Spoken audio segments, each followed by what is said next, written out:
Hey guys, what's up? Emo Cat Dad here, hanging out with you, bringing you yet another edition of Emo Cat Dad Listens. If you're new here, first off, thank you so much for stopping by. What I do is every day of 2024, I have vowed to check out a new band or artist. I check out 4 songs from across their discography, give you my initial thoughts on the songs, give you my ranking of the songs, and then of course give you my overall thoughts on the artist. Today's artist, as you can see right there, is Woe Is Me. Now I know what you're thinking. You look old. You call yourself the Emo Cat Dad. How have you not listened to Woe Is Me? Well, the answer is simple. I did hear Woe Is Me at one Warped Tour. This would have probably been 2010 or 11 when Michael and He Who Should Not Be Named were still in the band. And I remember thinking like, oh yeah, that's pretty good. Maybe I'll check them out at some point. Never really got around to doing that. Then, of course, being in the scene, I heard about the controversy and, you know, they had left and formed Issues, and Woe Is Me got 2 new people to sing, and it was a big mess. I ended up checking out Issues, really liked Issues, and was just like, okay, I'm Team Issues, staying off Woe Is Me. So, my experience with Woe Is Me outside of that Warped Tour is I heard the Last Friday Night cover, which was on a Punk Goes Pop CD that I have, which I really dug that cover, but by the time I really loved that cover, they weren't really releasing music anymore, so I was just like, yeah, I don't have to go back and listen to this band that's not even a thing anymore. But of course, you know the story. Issues kicked Michael out. Michael ended up rejoining Woe Is Me. Issues singer, bunch of issues ironically came out regarding him.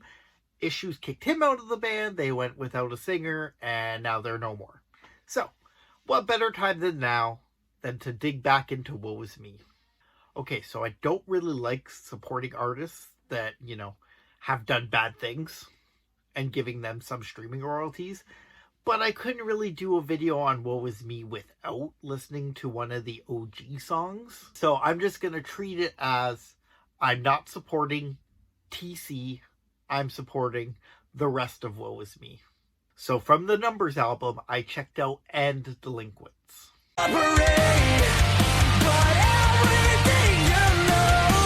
So no offense, but this just sounds like a worse version of Issues.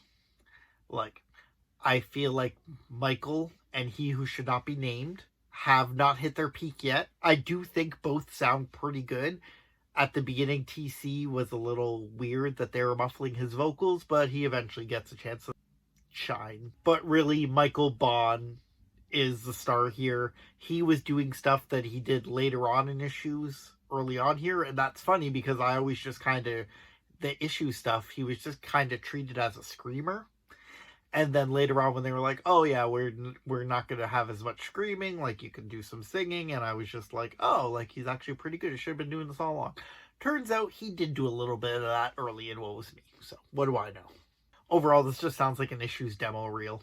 Alright, so next up, they released the album Genesis. This is after Michael and TC left to form Issues. They got 2 new singers, a screamer and a singer, I should say. And I checked out Family First. And you can't change, 'cause we are stronger.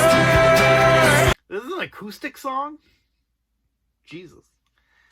I did not expect that. Okay, so this song eventually picks up, and this ends up being right in my wheelhouse, honestly, musically. The vocals, admittedly, aren't nearly as strong here as on the last track, but I love the lyrics. Honestly, when I checked out Family First and seen that it had the most streams, I honestly thought, like, okay, this is the Issues diss track, but it wasn't that at all. It was talking about caring for your fans, which is ironic now that, you know, TC was out of the band.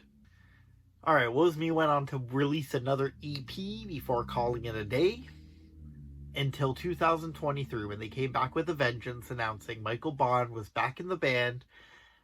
They released a couple tracks, the first of which was Ghost, which I did not listen to because the second track, Red, had way more streams, and I want to check out the newest song. So, but first off, let's get to Red. Lies made us believe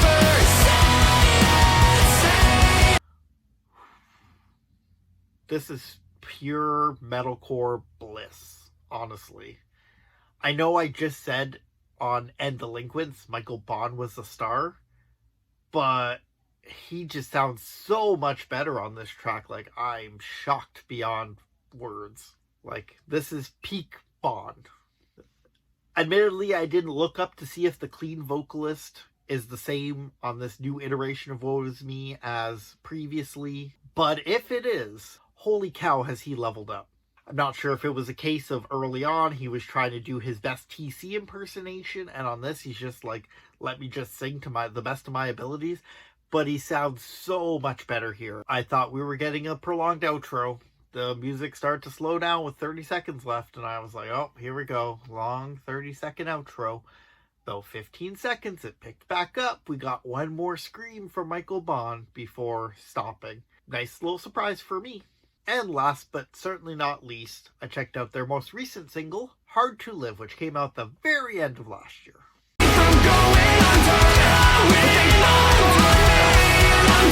This chorus, so freaking bouncy. Holy crap. I did not expect this from Woe Is Me whatsoever. They did not lay any groundwork that this was coming. This chorus rules. This does have a featured artist, David Benitez. I don't know what band he's from or if he's a solo artist. He wasn't really given a whole lot to do based on what I heard. But honestly, when I did hear him, I didn't love his vocal delivery anyway, so I'm not terribly upset about it. But it just seemed a weird use of a feature. Alright, so those were the 4 tracks I checked out from Woe Is Me. Let's rank them. At number 1, we're going Red. This was the total package for me, so it was going to be hard to topple. Hard to Live almost did on the basis of that bouncy chorus, which was by far my favorite chorus, but the verses just couldn't live up to it, which of course is why it's at 2. Just mentioned, Hard to Live. Chorus, so bouncy, best chorus by far. I need more of this from Woe Is Me. I really hope this band announces an album soon, because on the basis of these last 2 singles alone, this is going to be a amazing listen. At 3, we're going Family First. Like I said, musically, this was right in my wheelhouse, like the last 2 tracks were. In fact, this was probably more musically in my wheelhouse than those 2. But in saying that, the vocals weren't nearly as strong as on the other 2 tracks, so I'm a big vocals guy, that's important, so it does hold it back a little bit. And at 4, End Delinquents. Honestly, some OG fans are probably going to be really upset with this. And I did think to myself, like, do I have a responsibility to put this song last because of TC being on there? But honestly, by the time I listened to these 4 songs, it wasn't a question. This was going 4 regardless of allegations or not. Like I said, I've heard this style better on Issue songs. When Woe Is Me plays in their own wheelhouse, it just sounds a lot better. Alright, so that was my ranking of Woe Is Me. What are my overall thoughts? You should know based on what I just said. This band is so good across the board. I don't know if I'm going to dig back into the early stuff, but I'm definitely going to be checking out everything they release at this point going forward, because these 2 new tracks have done more than enough for me. I'm hoping we're getting an album release and a new single shortly, so that I can start getting hyped up on a full-length album. The first Woe Is Me full-length album I will ever listen to, being a 34-year-old Emo Cat Dad. That's surprising. Michael's at the top of his game. The clean vocalist rules. Musically, they're doing all kinds of fun stuff that I enjoy hearing, so no doubt about it, Woe Is Me, very anticipated record for me. And Michael, now that you've buried the hatchet with the Issues guys, maybe get Skylar to do a feature. That'd be cool. Alright guys, thank you so much for hanging out with me until the very end of this video. I very much appreciate it. I hope you go back and check out the backlog of these videos. There's a whole slew of them. Hopefully you'll find something you like. But most importantly, I want you to hit the comments right now and give me bands or artists that I should be checking out. I'm doing one of these every day of 2024, so I need your help. Also, while you're down in those comments, make sure you give me your thoughts on Woe Is Me.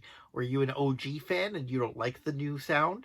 Or did you discover them on the new sound like me and think, oh, this is actually really solid. Maybe I should go back and check out the old stuff. Let me know what you like better. But most importantly, I want you to stick around for the ride. And the best way to do that is if you cut my wrist and hit subscribe. Your friendly neighborhood Emo Cat Dad is signing off until tomorrow. But until then, I want to hear you sad.